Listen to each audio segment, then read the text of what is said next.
صل على سيدنا محمد يا رب صل وسلم دائما ابدا على حبيبي.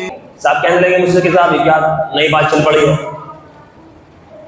نئی بات اسے کہتے ہیں آپ میرے پاس آئے کوئی مسئلہ معلوم کرنے کے لیے، میں نے آپ کو بتا دیا، آپ پھر دوبارہ اس سال کے بعد میرے پاس دوبارہ مسئلہ معلوم کرا، آپ نے وہی میں نے اس کو چینج کر دیا. اب آپ کہیں گے پہلے تو آپ نے یہ بتایا تھا، اب تو آپ نئی بات بتا رہے ہیں.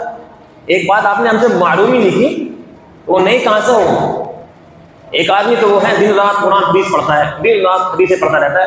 اب ہم نے تو سنی نہیں کبھی یہ والی بات. ایک آدمی کا تعلق ہی نہیں حدیث سے، 1 منٹ اثر کی نماز کے بعد تعلیم ہوتی ہے، اس میں نہیں بیٹھا جاتا، اور پھر کہتے ہیں کہ ہم نے تو کبھی سنی. میں تو سنتا ہی نہیں بھائی، تو سنتا ہی نہیں تو تیرے کان میں آواز کہاں جائے گی.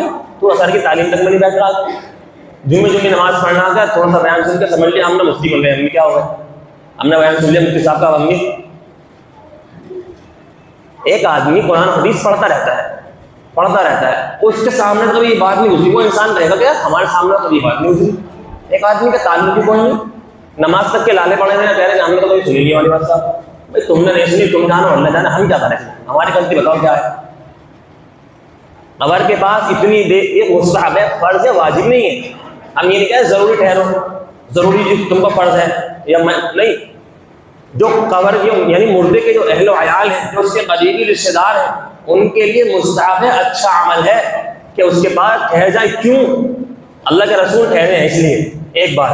دوسری بات، اللہ کے جب انسان وہاں پر رہتے ہیں نا، اس کے چاروں طرف قبر کے آس پاس رہتے ہیں، اس کو سوال و جواب میں آسانی ہوتی ہے. ٹھہرنے کا مطلب یہ نہیں کہ آپ کھڑے قبر کو دیکھتے رہیں.